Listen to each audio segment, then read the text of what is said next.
Second, এমন কোনো মুহূর্ত, এমন কোনো সময় খালি নেই যেখানে আমরা গুনাহের কাজ করি নাই। এই গুনাহ নিয়ে যদি হাসরের ময়দানে উঠি আল্লাহ রাব্বুল আলামিনের সামনে, একটা গুনাহের জন্য কি জবাব দিতে পারবো? প্রিয় দর্শক, আমরা চাই না গুনাহের কাজ করতে, আমরা চাই শুধু নেকির কাজ করতে। আজকের ভিডিওতে এমন 9টি আমলের কথা বলবো, যে 9টি আমল যদি আমরা এই শবে বরাত আসার আগে পর্যন্ত করতে পারি, ইনশাআল্লাহ আল্লাহ তাআলা যদি চাই আমাদের জীবনের সমস্ত গুনাহের খাতাগুলো ক্ষমা হয়ে যেতে পারে ইনশাআল্লাহ। তাই যে ব্যক্তি গুনাহের জিন্দগিকে ভয় করে, যে ব্যক্তি কবরের আযাবকে ভয় করে, সে এই ভিডিওটি অবশ্যই দেখে এখান থেকে প্রতিটি আমলকে সে সুন্দরভাবে শিখে পরবর্তীতে এই 9টি আমল সব সময় করার জন্য চেষ্টা করবে ইনশাআল্লাহ। দেখুন প্রিয় দর্শক, একটা গুনাহের জন্য যদি আল্লাহ রাব্বুল আলামিন হাসরের ময়দানে আমাদেরকে বিচার কার্যে জিজ্ঞেস করেন, সেই গুনাহ আমাদেরকে জাহান্নামে নিয়ে যাওয়ার জন্য যথেষ্ট হয়ে যাবে। কারণ হাদিস থেকে একটা ঘটনা আপনাদেরকে শোনাই, তাহলে আপনাদের কাছে এটা স্পষ্ট হয়ে যাবে। নবী করিম সাল্লাল্লাহু আলাইহি ওয়াসাল্লাম বলেন, এক ব্যক্তি 500 বছরের ইবাদত নিয়ে আল্লাহর আদালতে দাঁড়িয়ে আল্লাহকে বলেন, হে আল্লাহ, আমার এই 500 বছরের আমলের বিনিময়ে আমাকে জান্নাত দাও। প্রিয় দর্শক, এখন আপনারা ভাবতেই পারেন এই ব্যক্তি আবার কোন সময়কার। আপনাদেরকে জানিয়ে দিই, এই ব্যক্তি হলো অন্যান্য নবী রাসূলদের উম্মত। তাদের হায়াত ছিল বড় লম্বা। ওই 500 বছর ইবাদত ব্যক্তি তখন আল্লাহকে বলবে, হে আল্লাহ, তুমি আমার এই 500 বছরের ইবাদতের বিনিময়ে আমাকে জান্নাত দান করো। আল্লাহ বলবেন, বান্দা, তুমি কি জানো না কোনো বান্দা আমার রহমত ছাড়া জান্নাতে যেতে পারবে না? ইবাদত দিয়ে তো কেউ জান্নাতে যেতে পারবে না। তখন ওই বান্দা বলবে, আল্লাহ, আমি 500 বছর খাটে ইবাদত করলাম, আমি জান্নাতে যাইতে পারবো না, এটা কেমন কথা? তখন আল্লাহ রাব্বুল আলামিন বলবেন, হে বান্দা, আমার রহমত ছাড়া কেউ জান্নাতে যেতে পারবে না। তখন সেই ব্যক্তি হাসরের ময়দানে ঘুরতে থাকবে। আমরা সবাই জানি হাসরের ময়দানে মাত্র 1.5 হাত উঁচুতে সূর্য থাকবে। ওই ব্যক্তি তখন হাসরের ময়দানে ঘুরতে থাকবে এবং সেই সূর্যের তাপে তার মাথার মগজগুলো টকবক টকবক করতে থাকবে। সে শুধু দৌড়াতে থাকবে। সে একটুখানি পানির জন্য ছটপট ছটপট করে এদিক সেদিক দৌড়াদৌড়ি করবে। এমন সময়ে তিনি দেখবেন একজন ফেরেশতা হাসরের ময়দানে হাঁটছে, 1 বোতল পানি নিয়ে হাসরের ময়দানে হেঁটে বেড়াচ্ছে আর জিজ্ঞেস করছে, কারো পানি লাগবে নাকি? পানি, আমি পানি বিক্রি করি। তখন সে ব্যক্তি ওই ফেরেশতার কাছে গিয়ে বলবে, আমাকে একটু পানি দাও, আমি সূর্যের তাপে পানি না পেয়ে এখনই মারা যাব। অথচ সে জানে না যে পরকালে জিন্দেগিতে কোনো মৃত্যু নেই। তখন ফেরেশতা বলবে, তুমি যে আমার থেকে পানি চাও, তুমি আমাকে কি দেবে? আমাকে কিছু মাইনে দিতে হবে, যেমনইভাবে আমরা দুনিয়াতে কিছু ক্রয় করে খাই। তখন ওই বান্দা বলবে, আমার কাছে কিচ্ছু নাই, আমি দুনিয়াতে অনেক সম্পদশালী ছিলাম, কিন্তু কোনো টাকা পয়সা আমি আনতে পারিনি। তবে আমি 500 বছরের ইবাদত করেছি, এই 500 বছর ইবাদতই শুধু আমার সাথে আছে। ফেরেশতা বলবে, গ্লাস পানির মূল্য হলো 500 বছর ইবাদত। তখন সেই ব্যক্তি বলবে, আমার 500 বছরের ইবাদত নিয়ে হলেও তুমি আমাকে 1 গ্লাস পানি দাও। তখন ফেরেশতা 500 বছরের ইবাদত নিয়ে যাবে এবং তাকে 1 গ্লাস পানি বিনিময়ে দিয়ে দেবে। সেই 1 গ্লাস পানি পান করেও সে দেখবে যে তার পিপাসা কোনো রকমই মিটছে না। তখন সে বলবে, হায়রে, আমার 500 বছরের ইবাদত তো চলে গেল, এখন তো আমি ইবাদত শূন্য। ওই সময় আমি জান্নাতে যেতে পারিনি, এখন তো কোনো রকমই পারবো না। তখন সে ব্যক্তি সেজদায় পড়ে বলবে, হে আল্লাহ, হে দয়ার মালিক, আমি দুনিয়াতে 500 বছর ইবাদত করেছি, আর আজকে 1 গ্লাস পানির দাম হচ্ছে 500 বছরের ইবাদত। ওই হিসাবে ধরতে গেলে আমি সারা জীবনে কত কোটি কোটি গ্লাস পানি পান করেছি, আর আপনি যদি আমার একদিনের পানির হিসাব নিন তাহলে আমি সেটা দিতে পারবো না। হে আল্লাহ, আমার আর বুঝতে বাকি নেই যে তোমার রহমত ছাড়া কেউ জান্নাতে যেতে পারে না। সুবহানাল্লাহ, আল্লাহু আকবার। প্রিয় দর্শক, বুঝতে পেরেছেন? তাই আমরা এই 9টি আমল করে মহান মালিককে খুশি করার চেষ্টা করব। নবীজি বলেন, জান্নাত পাওয়ার জন্য আমল করিও না, মহান মালিককে সন্তুষ্ট করার জন্য আমল করো, এইভাবে তুমি জান্নাত পেয়ে যাবে। সুবহানাল্লাহ। নবীজি বলেন, একটি মহিলা একটি রাস্তা দিয়ে যাচ্ছিল। এমন সময়ে সে দেখে একটি কুকুর পিপাসার্ত হয়ে ছটফট করতেছে। ওই মহিলার অন্তরে মায়া লেগে গেল এবং ওই মহিলা তার মোজা ভিজিয়ে একটু পানি কুকুরটির মুখে এনে দিলে ওই কুকুরটি আল্লাহর ওসিলায় প্রাণ ফিরে পেল। এই আমলটি আল্লাহ তাআলার কাছে এতটাই পছন্দ হয়েছে যে ওই জাহান্নামী মহিলাটিকে একটি ছোট্ট আমলের কারণে জান্নাত দিয়ে দিয়েছেন। সুবহানাল্লাহ। তাই প্রিয় দর্শক, কোন দিনের আমল আল্লাহ কবুল করে নাই এটা কেউ বলতে পারে না। তাই আমরা আল্লাহ তাআলাকে সন্তুষ্ট করার জন্য আমল করব। 1 নম্বর যে আমল, সে আমলটি হলো লা ইলাহা ইল্লাল্লাহ এর জিকির করা।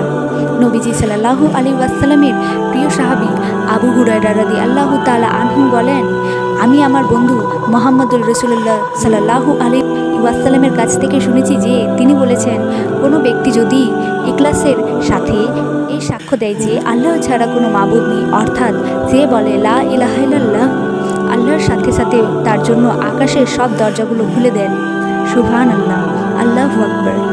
কোনো কিতাবের মধ্যে এসেছে, কোনো ব্যক্তি যদি লা ইলাহা ইল্লাল্লাহ এর আওয়াজ দেয়, ওই কালেমাটুকু প্রবল গতিতে আকাশের দিকে ছুটতে থাকে। আরশের কিনারায় একটি নূরের খুঁটি রয়েছে, ওই খুঁটির সাথে গিয়ে ধাক্কা লাগতে থাকে, ওই খুঁটি জোরে জোরে কাঁদতে থাকে। আল্লাহ রব্বুল আলামিন সেই খুঁটিকে জিজ্ঞেস করেন, ও খুঁটি, তুমি কেন কাঁপো?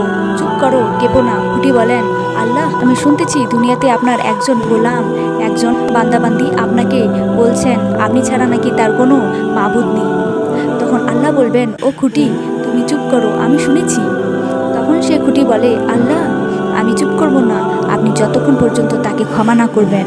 তখন আল্লাহ বলবেন, যাও খুঁটি, আমার সেই বান্দাবান্দিকে আমি ক্ষমা করে দিলাম। সুবহানাল্লাহ।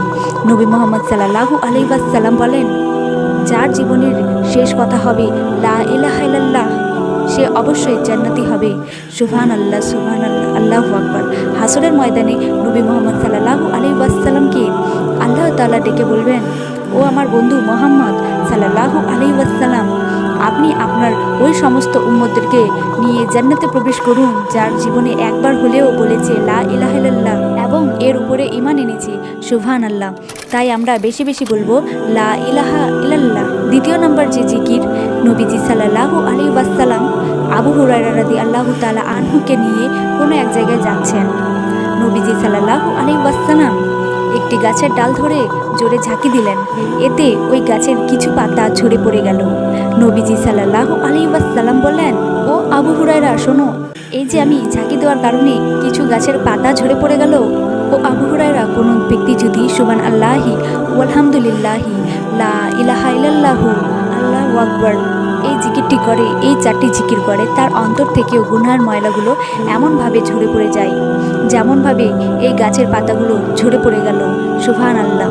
নবীজি সাল্লাল্লাহু আলাইহি ওয়াসাল্লাম বলেন, যেমনইভাবে শীতকালের সময়ে গাছের পাতাগুলো ঝরে পড়ে যায়, ঠিক কোনো ব্যক্তি যদি এই জিকির করে, অর্থাৎ সুবহানাল্লাহ ওয়ালহামদুলিল্লাহি লা ইলাহা ইল্লাল্লাহু আল্লাহু আকবার এই চারটি জিকির করে, তার অন্তর থেকে এইভাবে গুনাহের ময়লাগুলো ঝরে পড়ে যায়।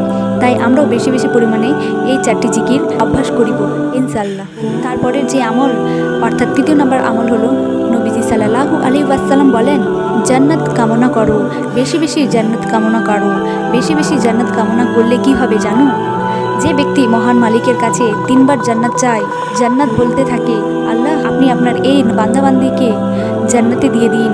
সুবহানাল্লাহ, আল্লাহু আকবার। এটা কিন্তু সহি একটি হাদিস। কোনো ব্যক্তি যদি 3 বার মহান মালিকের কাছে জান্নাত চায়, আল্লাহর কাছে ওই জান্নাত বলতে থাকে, আল্লাহ, আপনি এই বান্দাবান্দিটাকে জান্নাত দিয়ে দিন। সুবহানাল্লাহ, আল্লাহু আকবার। তাই আমরা বেশি বেশি মহান মালিকের কাছে জান্নাত কামনা করব ইনশাআল্লাহ। চতুর্থ নম্বর যে আমলের কথা বলবো, সেই আমলটি হলো বেশি বেশি পরিমাণে ইস্তেগফার পাঠ করা। দেখেন, ইস্তেগফার এমন একটি আমল যে আমলের কারণে বান্দাবান্দি গুনাহগুলোকে ধ্বংস করতে থাকে। হযরত আলী রাদিয়াল্লাহু তাআলা আনহুকে এক ব্যক্তি গিয়ে প্রশ্ন করল, ও আলী, আপনি বলুন তো ওই ব্যক্তি সম্পর্কে যে ব্যক্তি বারবার তওবা করে, আবার বারবার গুনাহের কাজে লিপ্ত হয়ে যায়, আবার তওবা করে আবার গুনাহের কাজে লিপ্ত হয়ে যায়, ওই ব্যক্তির কি করা উচিত? আলী রাদিয়াল্লাহু তাআলা আনহু বলেন, ওই ব্যক্তির করা উচিত যতবারই সে গুনাহের কাজ করে সাথে সাথে তওবা করতে থাকা উচিত। কারণ তওবা করতে করতে একসময় সে খাঁটি আল্লাহর বান্দা হয়ে যাবে, শয়তান ব্যর্থ হয়ে যাবে। শয়তান বলবে, আমি এই বান্দাটাকে গুনাহের কাজ করাতে অক্ষম, শয়তান দূরে সরে যাবে। সুবহানাল্লাহ, আল্লাহু আকবার। নবীজির একজন সাহাবী বলেন, আমি নবী মুহাম্মদ সাল্লাল্লাহু আলাইহি ওয়াসাল্লামের কাছ থেকে শুনেছি, নবীজি সাল্লাল্লাহু আলাইহি ওয়াসাল্লাম বলেছেন, ওই আল্লাহর শপথ, তোমরা যদি গুনাহ করে মহান মালিকের কাছে ক্ষমা না চাইতে, তাহলে আল্লাহ রব্বুল আলামিন তোমাদেরকে উঠিয়ে নিয়ে যেত। এই দুনিয়াতে এমন একদল জাতি প্রেরণ করত যারা গুনাহ করত এবং আল্লাহ রব্বুল আলামিনের কাছে ক্ষমাও চাইত এবং আল্লাহ রব্বুল আলামিন ক্ষমাও করে দিতেন। সুবহানাল্লাহ। প্রিয় দর্শক, আল্লাহ হচ্ছেন অতি দয়ালু। আল্লাহ আমাদের সমস্ত গুনাহগুলোকে ক্ষমা করে দেয়, আর আমরা আল্লাহর বান্দা বান্দি সবসময় গুনাহই করতে থাকি, কিন্তু আল্লাহ তাআলা সেই গুনাহগুলোকে ক্ষমা করতে ভালোবাসেন। সুবহানাল্লাহ। পঞ্চম নম্বর যে আমলের কথা বলবো সে আমলটি হচ্ছে ছোট্ট একটি আমল, কিন্তু ফজিলত অনেক বেশি। নবীজি সাল্লাল্লাহু আলাইহি ওয়াসাল্লাম বলেন, কোনো ব্যক্তি যদি ঘুমানোর বিছানায় গিয়ে আয়াতুল কুরসি পাঠ করে, সূরাতুল বাকারার 255 নং আয়াত হলো আয়াতুল কুরসি। কোনো ব্যক্তি যদি ঘুমানোর বিছানায় গিয়ে এই আয়াতুল কুরসি পাঠ করে, সারা রাত একজন রহমতের ফেরেশতা তাকে পাহারা দিতে থাকে, যাতে করে দুনিয়ার কোনো জিন শয়তান অথবা মানুষ শয়তান তার কোনো ক্ষতি না করতে পারে। সুবহানাল্লাহ। প্রিয় দর্শক, আপনি কি ঘুমানোর বিছানায় গিয়ে আয়াতুল কুরসি পাঠ করেন? যদি এটা পাঠ করতে পারেন, তাহলে দুনিয়ার জিন শয়তান ও মানুষ শয়তান আপনাকে কোনোভাবে ডিস্টার্ব করতে পারবে না। প্রিয় দর্শক, বিছানায় গিয়ে কিন্তু অনেক গুনাহের কাজই আমরা করি। এই গুনাহের কাজগুলো থেকে আল্লাহ রব্বুল আলামিন হেফাজত করিয়ে নেবেন ইনশাআল্লাহ। একজন ফেরেশতা আপনার নিকটে থাকবেন, ইবলিস শয়তান আপনার কাছে আসতে পারবেন না ইনশাআল্লাহ। ষষ্ঠ নম্বর আমলটি হলো, নবী করিম সাল্লাল্লাহু আলাইহি ওয়াসাল্লাম বলেন, কোনো ব্যক্তি যদি সুবহানাল্লাহি ওয়া বিহামদি দৈনিক 100 বার পাঠ করে, তার গুনাহের পরিমাণ যদিও সমুদ্রের ফেনা পরিমাণ হয়ে থাকে, তারপরেও আল্লাহ রাব্বুল আলামিন সেই গুনাহগুলোকে ক্ষমা করে দেবেন। সুবহানাল্লাহ। প্রিয় দর্শক, তাই বলে আমরা প্রতিদিন 100 বার বলবো সুবহানাল্লাহি ওয়া বিহামদিহি। নবীজি সাল্লাল্লাহু আলাইহি ওয়াসাল্লাম সাহাবা ইকরামদেরকে বলেন, ও সাহাবীরা শোনো, আমি কি তোমাদেরকে এমন একটি আমলের কথা বলবো যে আমলের দাম হাসরের মাঠে সবচেয়ে বেশি হবে, মিজানের পাল্লায় অনেক বেশি ভারী হবে? সাহাবা ইকরাম তো ছিল আমলের জন্য পাগল পাড়া। সাহাবা ইকরাম বলল, হ্যাঁ ইয়া রাসূলুল্লাহ সাল্লাল্লাহু আলাইহি ওয়াসাল্লাম, বলুন কোন সে আমল?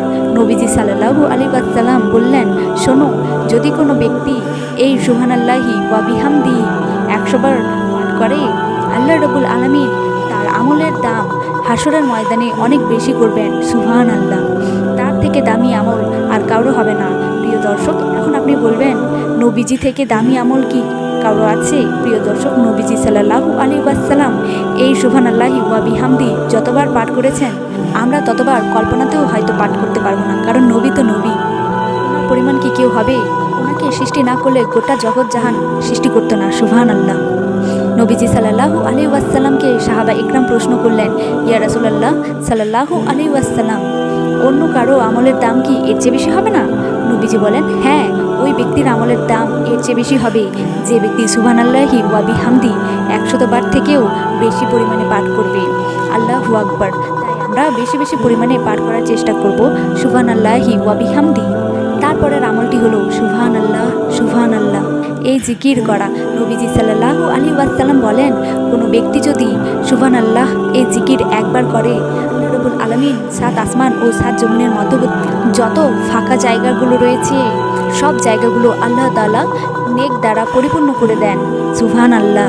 আল্লাহু আকবার। তাই প্রিয় দর্শক, আমরা বেশি বেশি পরিমাণে পাঠ করব সুবহানাল্লাহ। নবীজি আরও বলেন, কোনো ব্যক্তি যদি দুনিয়াতে বসে একবার বলে সুবহানাল্লাহ, আল্লাহ রাব্বুল আলামিন জান্নাতের মধ্যে একটি বৃক্ষ রোপণ করেন। ওই বৃক্ষের ছায়া এত লম্বা হয় যে দ্রুতগামী ঘোড়া যদি 500 বছর পর্যন্ত দৌড়ায়, তারপরেও সেই বৃক্ষের ছায়া অতিক্রম করতে পারে না। আল্লাহু আকবার। প্রিয় দর্শক, তাহলে আপনারা বুঝতে পারলেন যে কত গুরুত্বপূর্ণ সেই আমলটি সুবহানাল্লাহ। এবং সর্বশেষ আমলটি হলো সূরাতুল ইখলাস দৈনিক 3 বার পাঠ করা। নবীজি সাল্লাল্লাহু আলাইহি ওয়াসাল্লাম বলেন, কোনো ব্যক্তি যদি একবার সূরাতুল ইখলাস পাঠ করে, আল্লাহ রাব্বুল আলামিন তাকে পবিত্র কুরআনুল কারীম 10 পারা খতম করার সমান সওয়াব দেয়। কোনো ব্যক্তি যদি 2 বার পাঠ করেন, আল্লাহ রাব্বুল আলামিন তাকে পবিত্র কুরআনুল কারীম 20 পারা খতম করার সমান সওয়াব দেয়। কোনো ব্যক্তি যদি 3 বার পাঠ করে, আল্লাহ রাব্বুল আলামিন তাকে পবিত্র কুরআনুল কারীম সম্পূর্ণ খতম করার সমান সওয়াব দিয়ে দেয়। সুবহানাল্লাহ। আল্লাহু আকবার। প্রিয় দর্শক, যদি চান যে পবিত্র কুরআনুল কারীম খতম করার সমান সওয়াব পাইতে, তাহলে ইনশাআল্লাহ এই আমলটি বেশি বেশি পরিমাণে পাঠ করার চেষ্টা করুন ইনশাআল্লাহ। আশা করি ভিডিওটি আপনাদের অনেক বেশি উপকারে আসবে। আল্লাহ রাব্বুল আলামিন আমাদের সকলকে উক্ত আমলগুলি যথাযথ করার তৌফিক দান করুন। আমিন।